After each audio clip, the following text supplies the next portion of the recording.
Hello listener, আমি এখন দেখাবো ফটোশপ CS5 এর মাধ্যমে কিভাবে অ্যানিমেশন তৈরি করে সেটা গিফ ফরম্যাটে সেভ করা যায়। প্রথমে আমি নিউ ডকুমেন্টস নিলাম এবং ওকেতে ক্লিক করলাম। এখন আমি একটা এখানে ক্লিক করে নিউ লেয়ার নিব। তো আমি এটাতে ক্লিক করলাম, নিউ লেয়ার আসছে। এখন আমি ব্রাশ টুল সিলেক্ট করে একটা বৃত্ত আঁকবো। এখন আমি উইন্ডোতে ক্লিক করে অ্যানিমেশন ডায়ালগ বক্সটা অন করব। এখন আমি এটা ডুপ্লিকেট করব এই বাটনে ক্লিক করে। এটা ডুপ্লিকেট হয়ে গেছে। এখন আমি এটা মাউস মুভ টুলে ক্লিক করে আমি মুভ টুল সিলেক্ট করব এবং আমি এই বৃত্তটাকে এখানে নাড়ায় এখানে আনবো। খেয়াল রাখতে হবে প্রথমটাতে এরকম থাকবে, দ্বিতীয়টাতে এরকম। তো এখন আমি প্রথমটাতে গেলাম, যাওয়ার পর এখানে ক্লিক করবো। এটাকে বলে টুইনস।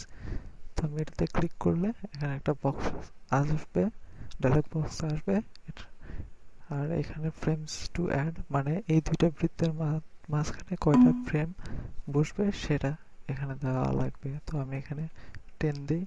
যত ফ্রেম বেশি হবে তত এটা আস্তে আস্তে যাবে, যত কম ফ্রেম থাকবে তত এটা স্পিডে চলবে অ্যানিমেশনটা।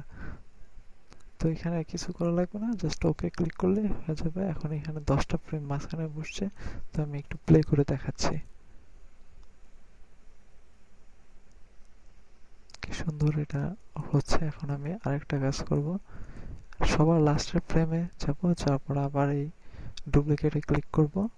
ক্লিক করার পর এটাকে আমি আবার এখানে নিচে আনবো। আনার পর আমি আবার এই টুইনসে ক্লিক করব। 10টা ফ্রেম সিলেক্ট করা আছে, দেওয়া আছে। আমি ওইটাতে আবার ক্লিক করে 10টা ফ্রেম নেব। এখন আমি এটা আবার চালিয়ে দেখাচ্ছি।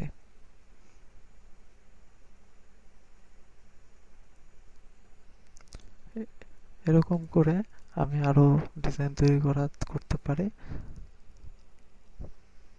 এখন এটাকে আমি সেভ করব গিফ ফরম্যাটে, যেটা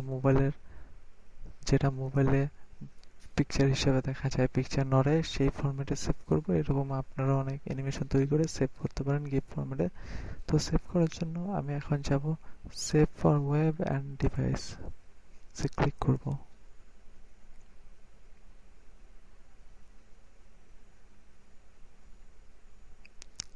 অ্যানিমেশন যেটা থাকুক আমি এখানে ফরএভার করে দেব, যাতে এটা বারবার একা একাই চলতে থাকে।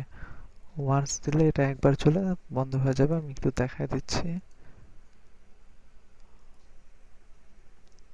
বন্ধ হয়ে গেছে। এখন যদি এখানে ফরএভার দেওয়া থাকে তাহলে এটা বারবার ঘুরে আসতেই থাকবো, এরকম করে বারবার ঘুরতে থাকবো। তো যাই হোক, আমি ফরএভার তো এখন এটা স্টপ করে ডানে দিলাম।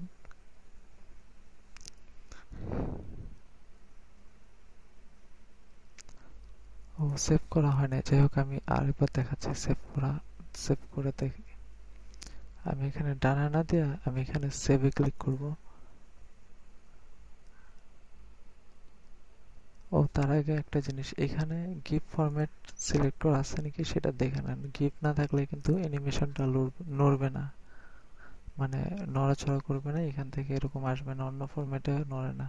তো যাই গিফট দেওয়া আছে নাকি সেটা দেখে সেভে ক্লিক করে তারপর কোথায় সেভ করতে চান সেটা আমি ডেস্কটপে দেব।